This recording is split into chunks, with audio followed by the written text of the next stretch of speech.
பகுதி 12. ஆச்சரியம். வரலாறு என்பது மாற்றங்கள் குறித்த ஆய்வே. முரணாக அது எதிர்காலத்தின் வரைபடமாகவே பார்க்கப்படுகின்றது.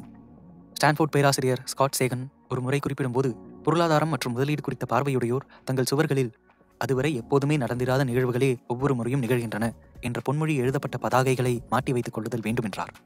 வரலாறு என்பது ஆச்சரியமான நிகழ்வுகள் குறித்து ஆயும் கலையே ஆகும். ஆனால் அதை பெரும்பான்மையான முதலீட்டாளர்களும் பொருளாதார நிபுணர்களும் எதிர்காலத்துக்கான வழிகாட்டியாகவே கொள்கின்றனர். இந்த முரணை நீங்கள் உணர்கிறீர்களா? இந்த சிக்கலை நீங்கள் புரிந்து கொண்டீர்களா? பொருளாதாரம், முதலீடு ஆகியவற்றின் வரலாற்றை ஆழமாக அறிந்து அதனை உள்வாங்கிக் கொள்வது என்பது மிகவும் விவேகமான செயல்தான். வரலாறு நம் எதிர்பார்ப்புகளை அளவிட உதவுகிறது. மக்கள் எப்படியெல்லாம் தவறாக முடிவெடுக்கிறார்கள் என்பதை நமக்கு சொல்லித் தருகிறது.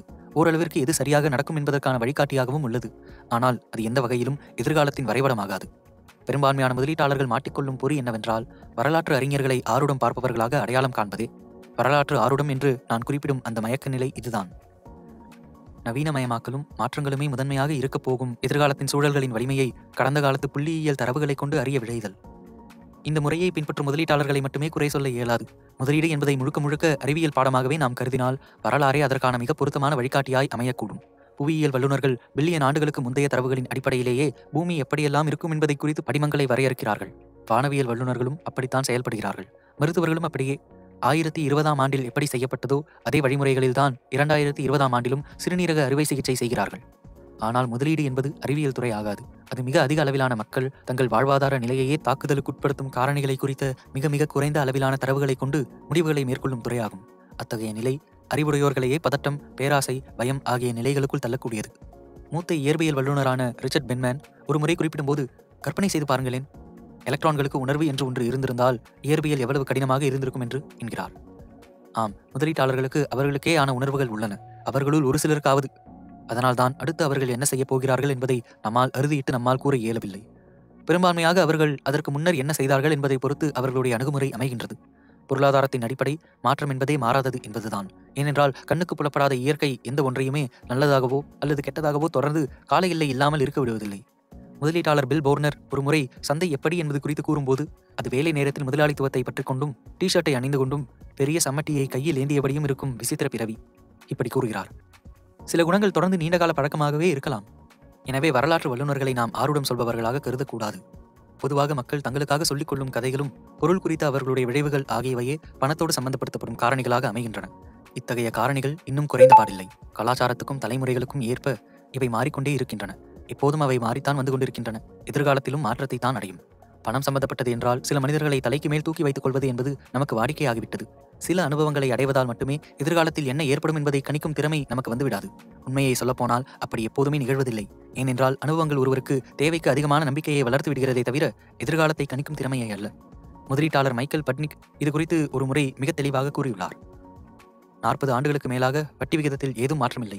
இதுவரை வட்டி விகித ஏற்றத்தை காணாத வேறு சில முதலீட்டாளர்கள் முன்வைத்த இது குறித்த சர்ச்சை ஒன்றில் பட்னிக் அத்தகைய வட்டி விகித ஏற்றம் தேவையற்றது என்றும், வட்டி விகித ஏற்றத்தின் முந்தைய அனுபவமோ அல்லது அதனால் கடந்த காலத்தில் ஏற்பட்ட மாற்றங்கள் குறித்த ஆய்வுகளோ எதிர்காலத்தில் அப்படியான ஏற்றத்தால் லாபம் கிடைக்கும் என்பதை அறுதியிட்டு கூற இயலாது என்கிறார். அதனால் என்ன, இப்போதைய வட்டி விகித ஏற்றம் முந்தையது போன்றாகுமா அல்லது அதற்கும் முந்தையது போல் ஆகுமா? வெவ்வேறு வகையான முதலீடுகள் ஒரே மாதிரியான ஏற்றத்தையும் வளர்ச்சியையும் பெறுமா அல்லது எதிர்மறையாக நிகழுமா? இதற்கு எதிர்மறையாய் 1987, 2000, 2008 ஆகிய ஆண்டுகளில் நிகழ்ந்த சரிவுகளில் தொடர்ந்து முதலீடு செய்தவர்கள் ஒவ்வொரு முறையும் வெவ்வேறான சந்தை நிலைகளைத்தான் எதிர்கொண்டார்கள். இத்தகைய அனுபவங்கள் தேவைக்கு அதிகமான நம்பிக்கையை ஏற்படுத்த வாய்ப்புகள் உள்ளன, இல்லையா? நீங்கள் தவறு செய்கிறீர்கள் என்பதை ஒப்புக்கொள்ள மறுக்கிறீர்களா? இல்லை முந்தைய அனுபவங்களை ஆதரித்து பேசுகிறீர்களா? முதலீடுகள் குறித்த எதிர்கால கணிப்புகளுக்கு வரலாற்றின் மீது அதீதமான நம்பிக்கை கொள்வது இருவேறு பயங்கரமான விளைவுகளுக்கு நம்மை ஆட்படுத்தும். ஒன்று, வெற்றியின் நூலை தொலைதூரத்திலிருந்து மிகையாக தூண்டும் காரணிகளை நீங்கள் கவனிக்க தவறிவிடுவீர்கள். வரலாற்று தரவுகளிலிருந்து மிகவும் முக்கியமானதாக அமைவது தொலைதூர தூண்டல்களாக அமையும் வரலாறு படைக்கும் நிகழ்வுகள். அந்த நிகழ்வுகளே பொருளாதாரம், பங்குச்சந்தை ஆகியவற்றின் நூலை முன்னுக்கு நகர்த்துகின்றன. பெருத்த பங்குச்சந்தை வீழ்ச்சி, 2ஆம் உலகப் போர், .com தோல்வி, செப்டம்பர் 11ஆம் தேதி 2000களில் நிகழ்ந்த சரிவு, இப்படியான சில குறிப்பிட்ட நிகழ்வுகளே தொலைதூர காரணிகளாக அமைந்து மேலும் பல நிகழ்வுகளை தூண்டி இறுதியில் அத்தகைய சூழல்களை ஏற்படுத்துகின்றன. 19ஆம் நூற்றாண்டிலும் 20ஆம் நூற்றாண்டிலும் மட்டும் 15 பில்லியன் மக்கள் பிறந்துள்ளனர். ஆயினும் பொதுவான பொருளாதாரம் அல்லது இந்த உலகம் கீழ்கண்ட நபர்கள் இல்லை என்றால் எப்படிப்பட்ட நிலைமையை சந்தித்திருக்கும் என்பதை கற்பனை செய்து பாருங்கள். Adolf Hitler, Joseph Stalin, Mao Zedong, Gavrilo Princip, Thomas Edison, Bill Gates, Martin Luther King. இந்த நிரல் நிறைவானது என்று நான் நினைக்கவில்லை. ஆனால் இன்றைய உலகத்தில் நிகழும் ஒவ்வொன்றும் பூகோள எல்லைகள், தொழில்நுட்பம், சமூக நியதிகள் இந்த 7 நபர்கள் தங்கள் தடங்களை பதிக்காதிருந்திருந்தால் வேறுபட்டதாக இருந்திருக்கும். இதையே வேறு விதமாக சொல்வதென்றால் 0.0000000004% நபர்கள் ஒன்றுபட்ட மனிதகுலம் வாழும் இன்றைய உலகின் நிலையை மாற்றியவர்கள் எனலாம். இதை போன்றே திட்டங்களையும் நவீன மயக்கங்களையும் நிகழ்வுகளையும் நாம் கருதலாம். கீழ்கண்ட இவை இல்லாத சென்ற நூற்றாண்டை கற்பனை செய்து பாருங்களேன். பெருத்த பங்குச்சந்தை வீழ்ச்சி, 2ஆம் உலகப் போர், மன்ஹாட்டன் திட்டம், தடுப்பு ஊசிகள், ஆன்டிபயோட்டிக்ஸ், ARPA நெட், செப்டம்பர் 11ஆம் தேதி சோவியத் யூனியன் வீழ்ச்சி. 20ஆம் நூற்றாண்டில் எத்தனை திட்டங்களும் நிகழ்வுகளும் நடந்துள்ளன? பில்லியன், ட்ரில்லியன், யாருக்கு தெரியும்? ஆனாலும் அந்த 8 நிகழ்வுகள் மட்டுமே மற்ற நிகழ்வுகளை விட மிக அதிக மடங்கிலான அளவில் உலக நிலையை தாக்கத்துக்கு உள்ளாக்கியுள்ளன. தொடராக அமைந்து வரும் நிகழ்வுகளில் கடைசி நிகழ்வு எப்படியான மாற்றங்களை எப்படி நாம் கவனிக்க தவறுகிறோமோ அப்படியே கூட்டுத்தொகைகளின் தாக்கத்தையும் நாம் கவனிக்க தவறுகின்றோம். எப்படி? உதாரணமாக 9/11 நிகழ்வு. அரசு வட்டி விகித குறைப்புக்கு வழிகோலியது. அதன் விளைவாக வீட்டுத் திட்ட தோல்வி, பின்னர் நிகழ்ந்த பொருளாதார சரிவு, அதன் காரணமாக அமைந்த வேலைவாய்ப்பின்மை, அதன் மூலம் ஆயிரக்கணக்கானோர் கல்லூரி படிப்பை மேற்கொள்ளுதல், அதன் விளைவாக 10.8% வட்டியில் அமைந்த 1.6 டிரில்லியன் மதிப்பிலான கல்விக்கடன். அதற்காக 19 நபர்கள் விமானத்தை கடத்திய நிகழ்வை கல்விக்கடனோடு சேர்த்து கூற இயலாது. ஆனாலும் சில குறிப்பிட்ட தொலைதூர காரணிகளால் இப்படியான தொடர் விளைவுகளைத்தான் உலகம் சந்திக்கிறது என்பது மட்டும் யதார்த்தம். இன்றைய உலக பொருளாதாரத்தில் நடக்கும் பெரும்பான்மையான நிகழ்வுகளின் காரணங்களாக கடந்த காலத்தில் நடந்த சில நிகழ்வுகளை நாம் இணைக்க இயலும். ஆனால் அத்தகைய கடந்த கால நிகழ்வுகளை நடப்பதற்கு முன்னரே கண்டுபிடிப்பது என்பது சாத்தியமற்றது. பொருளாதார வரலாற்றின் மிக பொதுவான நிலை என்பது அது எதிர்கொள்ளும் ஆச்சரியமான நிகழ்வுகளே. அத்தகைய ஆச்சரியமான நிகழ்வுகள் நடப்பது என்பதற்கான காரணம் நம்முடைய திட்டங்கள் தவறானவை என்றோ நம்முடைய அறிவாற்றல் குறைவானது என்றோ கொள்ள இயலாது. அடால்ஃப் ஹிட்லர் பிறக்க 9 மாதத்துக்கு முந்தைய ஓர் இரவில் அவரது பெற்றோர் சண்டையிட்டுக் கொண்டதும் அடால்ஃப் ஹிட்லர் கருவுற்றதும் ஒரே தினம் என்று சொல்வதை போன்றது இது. ஜோனஸ் சால்ஃப் பொலியா நோய்க்கான மருந்தை கண்டுபிடிக்கும் முயற்சியை கைவிட்டிருந்தால் பில்கேட்ஸ் போலியோவால் இறந்திருக்கலாம். அத்தகைய ஒரு சூழலில் இன்றைய தொழில்நுட்பம் எப்படி இருந்திருக்கும் என்று யூகிக்க இயலுமா? மாணவர்களின் கல்விக்கடன் அதிகரிப்பின் காரணத்தை நம்மால் கண்டுபிடிக்க முடியாததற்கு காரணம் 9/11 அன்று விமான நிலையத்தின் ஒரு காப்பாளர் அந்த விமான கடத்தியிடமிருந்த கத்தியை கண்டுபிடித்ததால் கூட இருக்கலாம். அப்படியாக கூட இருக்கலாம். எதிர்கால முதலீடுகளின் வருவாய் குறித்து நாம் யோசிக்கும் போதெல்லாம் பெருத்த பங்குச்சந்தை வீழ்ச்சியையோ அல்லது 2ஆம் உலகப் போரையோ மட்டுமே பெரிய எதிர்மறை நிகழ்வுகளாக கொள்கிறோம். அவற்றின் மூலம் நமது வழிமுறையை அளவிடுவதே நமது பிரச்சனை. ஆனால் அத்தகைய பெரிய நாசத்தை உண்டாக்கிய நிகழ்வுகள் நடைபெற்ற போது அந்த நிகழ்வுகளுக்கு முன்மாதிரிகள் என்று எந்த நிகழ்வும் இல்லை. எனவே எதிர்காலத்தை பற்றி ஆரோடம் சொல்பவரெல்லாம் அத்தகைய கடந்த கால கோர நிகழ்வுகளை வைத்து எதிர்கால கோர நிகழ்வுகளை கோர்த்து பார்க்கிறார்கள். அவர்கள் வரலாற்றை சரியாக அணுகுவதில்லை. கடந்த வரலாற்றில் அதற்கு முன்னர் ஏற்படாத நிகழ்வுகள் எதிர்காலத்தில் நிகழாது என்று அவர்களாகவே தவறாக கணித்துக் கொள்கின்றனர். நசீம் தாலப் தன்னுடைய ஃபூல்ட் பை ரேண்டம்னஸ் என்ற தன்னுடைய நூலில் குறிப்பிடுவது, எகிப்து நாட்டில் கிடைக்கப்பெற்ற தொன்மையான செய்திகளில் வெள்ளக்காலத்தில் நைல் நதியின் நீர்மட்டம் குறிக்கப்பட்டு அது எதிர்கால இடர்களை கணிக்க பயன்படுத்தப்பெற்றது என்று உள்ளது. இத்தகைய ஒரு செய்தியை 2011ஆம் ஆண்டு சுனாமியால் மிகப்பெரிய இடரை எதிர்கொண்ட ஃபுகுஷிமா அணு நிலையத்திலும் காணலாம். அந்த நிலையத்தை சுற்றி அதுவரை நிகழ்ந்த மிகவும் கோரமான நிலநடுக்கத்தின் அளவையும் தாங்கும் வகையில் சுவர் எழுப்பப்பட்டிருந்தது. ஆனால் அதைவிட கோரமான இடரை சந்திக்க வேண்டியிருக்கும் என்று எதிர்பார்க்கவில்லை. இயற்கையின் எந்த ஒரு பேரிடர் நிகழும் போதும் அதற்கு முன்னர் இல்லாத வகையில்தான் நிகழ்கிறது. இது நாம் செய்யும் கணிப்புகளின் தோல்வி என்று சொல்லிவிட முடியாது. இது நம் கற்பனையின் தோல்வி எனலாம். எதிர்காலம் கடந்த காலத்தில் நிகழ்ந்தது போலவே நிகழும் என்னும் தனித்துவம் வாய்ந்த கருத்து பொருளாதார வல்லுநர்களால் பெரிதாக பார்க்கப்படுவதில்லை. நியூயார்க் நகரில் 2017ஆம் ஆண்டு நான் கலந்து கொண்ட ஒரு இரவு விருந்தில் அங்கு வந்திருந்த டேனியல் கஹ்னேமேன் என்னும் முதலீட்டாளரிடம் எதிர்கால கணிப்புகள் பொய்க்கும் போது முதலீட்டாளர்கள் அந்த சூழ்நிலையை எவ்வாறு எதிர்கொள்ளுதல் வேண்டும் என்ற கேள்வி எழுப்பப்பட்டது. அவர் அதற்கு பதிலாக சொல்லியது, எப்போதெல்லாம் நாம் அதிர்ச்சிக்குள்ளாகிறோமோ, நாம் செய்த தவற்றை நாம் ஒத்துக்கொண்டாலும் அந்த தவறை மீண்டும் நாம் செய்யப்போவதில்லை என்றே கூறுவோம். ஆனால் எதிர்பாராத வகையில் நாம் தவறுகளை செய்யும்போது நாம் உண்மையாக தெரிந்து கொள்ள வேண்டியது என்னவென்றால், உலகம் என்பது எதிர்பாராத விதமானது என்பதுதான். அதுவே நாம் எதிர்கொள்ளும் அதிர்ச்சிகளிலிருந்து தெரிந்து கொள்ள வேண்டியது. உலகம் என்பது அதிர்ச்சி அடைய வைப்பது. அதிர்ச்சிகளிலிருந்து நாம் தெரிந்து கொள்ள வேண்டிய சரியான பாடம் உலகம் அதிர்ச்சிக்குள்ளாக்குவது என்பதுதான். இதற்கு பொருள் கடந்த கால அதிர்ச்சிகளை எதிர்காலத்தின் எல்லைகளுக்கான வழிமுறையாக கொள்வது இல்லை. எதிர்காலத்தில் என்ன நடக்கும் என்பது புதிர்தான் என்ற உண்மையை உணர்தலே கடந்த கால அதிர்ச்சிகளின் அனுபவங்களால் நாம் அடையும் பயனாகும். முக்கியமான எதிர்கால பொருளாதார நிகழ்வுகளை பற்றி வரலாறு எந்தவித குறிப்புகளையும் கொடுப்பதில்லை.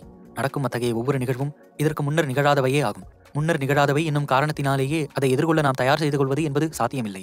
நான் தயார் நிலையில் என்று எண்ணும் அந்த காரணத்தினாலேயே அத்தகைய நிகழ்வுகளின் தாக்கம் பெரிதாக நமக்கு புலனாகிறது. இத்தகைய விளைவு போர் மற்றும் பொருளாதார சரிவு போன்ற பயமுறுத்தும் நிகழ்வுகளுக்கும் நவீனமயமாக்கல் போன்ற வரவேற்கத்தக்க நிகழ்வுகளுக்கும் பொருந்தும் உண்மையாகும். என்னுடைய இந்த கணிப்பை நான் முழுவதுமாக நம்புகிறேன். ஏனென்றால் மிகச்சரியாக ஆச்சரியங்களை கணிக்கும் ஒரு சில கணிப்புகள் வரலாற்றின் ஒவ்வொரு கணத்திலும் இருந்து கொண்டுதான் இருக்கின்றன. 2. இன்றைய சூழலுக்கு ஏற்ப அமைந்த கட்டமைப்பு மாற்றங்களை உள்ளடக்கமாக கொள்ளாதிருப்பதால் எதிர்கால பொருளாதாரம் பங்குச்சந்தை குறித்த தெளிவற்ற வழித்தடத்தையே பங்குச்சந்தை வரலாறு எடுத்துக் கூறும்.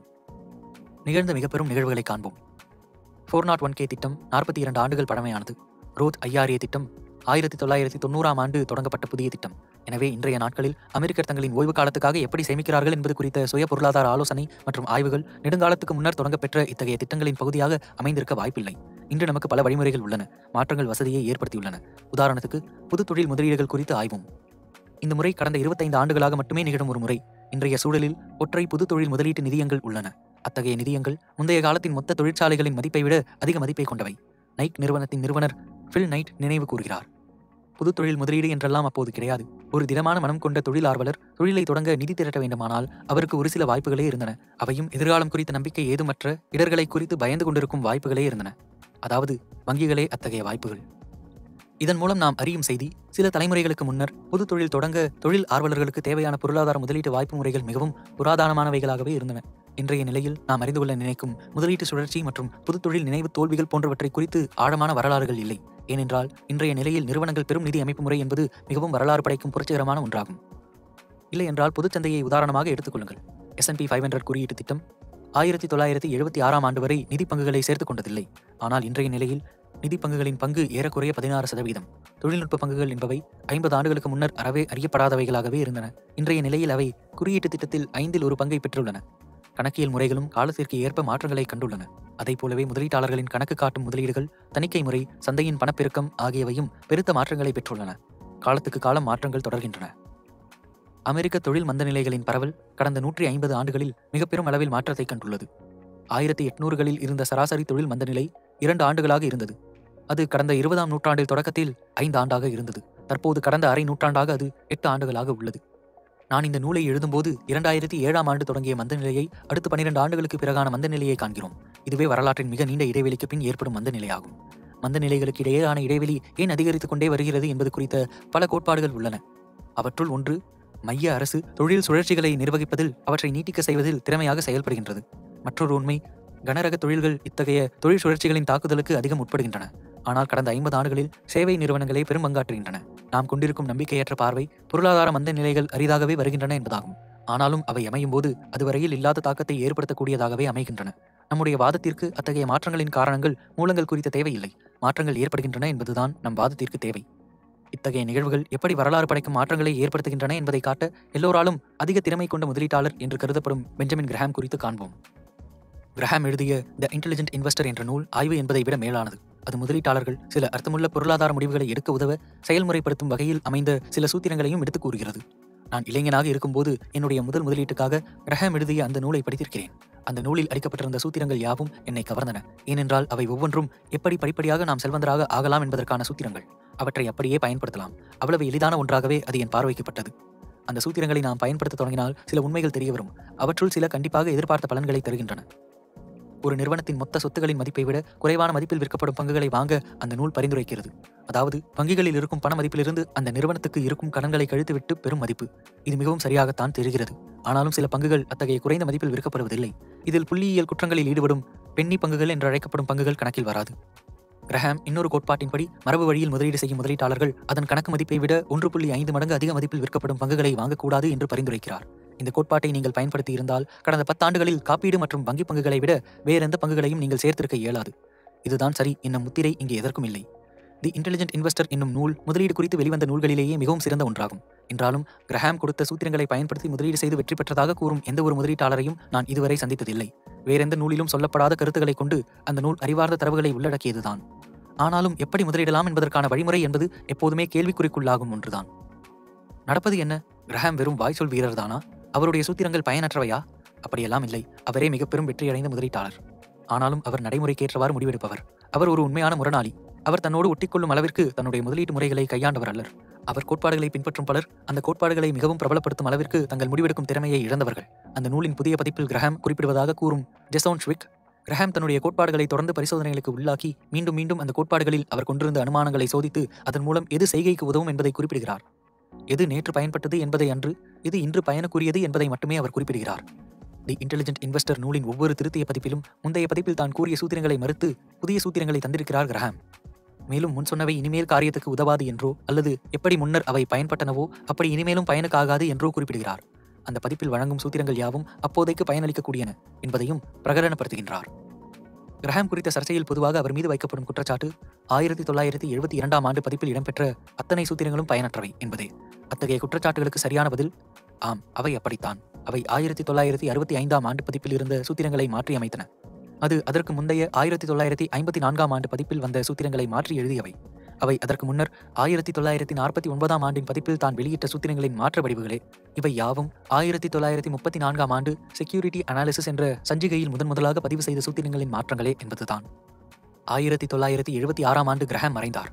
அவருடைய சூத்திரங்கள் 1934ஆம் ஆண்டிலிருந்து 1972ஆம் ஆண்டு வரை 5 முறைகள் திருத்தப்பட்டுள்ளன என்றால், அந்த சூத்திரங்கள் 2020ஆம் ஆண்டுக்கு பொருத்தமானவைகளாக இருக்கும் என்று நீங்கள் கருதுகிறீர்களா? இல்லை 2050ஆம் ஆண்டுக்கும் பொருந்துமா? அவருடைய மறைவுக்கு முன்னர் அவருடைய வலிமையாக கருதப்பட்ட உதிரி பங்குகள் குறித்த ஆய்வுகள் அவருடைய முதலீடுகளுக்கு திட்டமாக இருந்ததா என்று எழுப்பப்பட்ட கேள்விக்கு அவர் பதிலளிக்கையில் இவ்வாறு கூறுகிறார். பொதுவாக நான் இல்லை என்றே கூறுவேன். உதிரி பங்குகள் குறித்த பேராய்வுகள் மற்றும் உத்திகளை தற்போதைய நிலையில் நான் பரிந்துரைக்க மாட்டேன். இந்த நூல் பதிப்பிக்கப்பட்ட போது 40 ஆண்டுகளுக்கு முன்னர் அது மிகவும் லாபகரமான ஒரு செயலாக இருந்தது. ஆனால் அப்போதைய சூழல்களிலிருந்து இப்போதைய சூழல் பெருத்த மாற்றங்களுக்கு உட்பட்டுள்ளது. எத்தகைய மாற்றங்கள் வந்துள்ளன? வாய்ப்புகள் பொதுவாக எல்லோருக்கும் தெரிய வந்ததால் போட்டி அதிகரித்துள்ளது. தரவுகளை சேகரிக்க தொழில்நுட்பம் வெகுவாக பயன்படுத்தப்படுகின்றது. பொருளாதாரம் தொழில்துறையிலிருந்து தொழில்நுட்பத் துறைக்கு மாறியதால் சந்தையில் வித்தியாசங்கள் ஏற்பட்டுள்ளன. வித்தியாசமான தொழிற் சுழற்சிகளும் மூலதன பயன்பாடுகளும் இப்போது அமைந்துள்ளன. நிறையவே மாற்றங்கள் நிகழ்ந்துள்ளன. முதலீட்டு வரலாற்றின் மிகப்பெரிய திருப்புமுனையாக அமைந்திருப்பது இதுதான். நீங்கள் எவ்வளவு பின்னோக்கி வரலாற்றை பார்க்கிறீர்களோ அவ்வளவு அளவிற்கு அந்த வரலாற்று சூழல்கள் இன்றைய சூழல்களுடன் பொருத்தமற்றே அமைகின்றன. பல முதலீட்டாளர்களும் பொருளாதார நிபுணர்களும் தங்களுடைய ஆய்வுகளின் அடிப்படை கடந்த சில தலைமுறைகளின் தரவுகளைக் கொண்டோ அல்லது கடந்த 100 ஆண்டுகளின் தரவுகளைக் கொண்டோ அமைந்துள்ளன என்று பெருமைப்பட்டுக் கொள்கிறார்கள். ஆனால் பொருளாதாரம் மாறிக்கொண்டே வருவதால் பெரும்பாலும் சமீபத்திய தரவுகளே எதிர்கால நடைமுறைக்கு வழிகாட்டியாக அமையும். ஏனென்றால் நிகழ்கால தரவுகளே நிகழ்கால சூழல்களின் அடிப்படையில் அமைந்தவை. அவையே எதிர்காலத்துக்கு ஓரளவு சரியானவைகளாக அமையும். முதலீடுகளில் பெரும்பாலும் கேலியாக பயன்படுத்தப்படும் சொற்றொடர் இப்போது நடக்கும் முறை வித்தியாசமானது என்பதுதான். எதிர்கால நிகழ்வுகள் கடந்த கால நிகழ்வுகளை பிரதிபலிக்காது என்று எவராவது கூறினால் அவரை மடக்கும் விதமாக நாம் சொல்ல முன்வருவது, ஓ அப்படியா, அப்போது இம்முறை வித்தியாசமாக இருக்கும் என்கிறீர்கள் இல்லையா என்பதுதான். ஜான் டெம்பிள்டன் இதே கருத்தை வலியுறுத்தி, முதலீடு வரலாற்றில் மிகவும் பயங்கரமான 4 வார்த்தைகள் இவைதாம். இந்த முறை வித்தியாசமாக உள்ளது என்கிறார். டெம்பிள்டன் அத்தகைய மாற்றங்கள் காலத்தின் அடிப்படையில் ஏறக்குறைய 20% மாறுதலுக்கு உட்படுகின்றன என்கிறார். உலகம் மாறுகிறது. ஆம், மாறிக்கொண்டேதான் வருகிறது. அந்த மாற்றங்கள் யாவும் ஒரு காலத்தில் மிகவும் கொண்டாடப்பட்டவைதாம். இது குறித்து மைக்கேல் ஃபட்னிக் குறிப்பிடுவது, முதலீட்டில் மிகவும் அபாயகரமான 12 சொற்கள் இவைதாம். முதலீடு வரலாற்றில் மிகவும் பயங்கரமான 4 வார்த்தைகள் இவைதாம். இந்த முறை வித்தியாசமாக உள்ளது. அப்படியென்றால் நாம் முதலீட்டின் வரலாற்றை முற்றிலுமாக புறக்கணிக்க வேண்டும் என்ற அர்த்தமில்லை. அதில் ஒரு நுட்பம் இருக்கின்றது. நீ எவ்வளவுக்கு எவ்வளவு கடந்த காலத்தின் தரவுகளை தேடுகிறாயோ அவ்வளவுக்கு அவ்வளவு பொதுவான தரவுகளை தேர்ந்தெடுத்தலே சரியானது. பேராசை, பயம் போன்ற மக்களின் குணாதிசயங்கள், அழுத்தத்தை எப்படி அவர்கள் எதிர்கொள்கிறார்கள், சீரான வருவாயை அவர்கள் எப்படி ஏற்கிறார்கள் என்பது போன்ற பொதுவான தரவுகளை தேடிக்கொள்ளுதல் வேண்டும். பொருளாதாரம் குறித்த வரலாற்றில் அத்தகைய தரவுகளே முக்கியமானவை. ஆனால் நடைமுறை போக்குகள், குறிப்பிட்ட வர்த்தகங்கள், குறிப்பிட்ட துறைகள், குறிப்பிட்ட சந்தை தரவுகள், பணத்தை வைத்துக்கொண்டு மக்கள் என்ன செய்ய வேண்டும் போன்றவை அனைத்தும் காலத்துக்கு ஏற்ப மாறக்கூடியவை. வரலாற்று வல்லுநர்கள் ஆருடம் சொல்பவர்கள் அல்லர். அப்படியானால் நமக்குள் ஏற்படும் கேள்வி இதுதான்: எதிர்காலத்தை பற்றி எவ்வாறு யோசிப்பது, எவ்வாறு திட்டமிடுவது? அது குறித்து அடுத்த அத்தியாயத்தில் காண்போம்.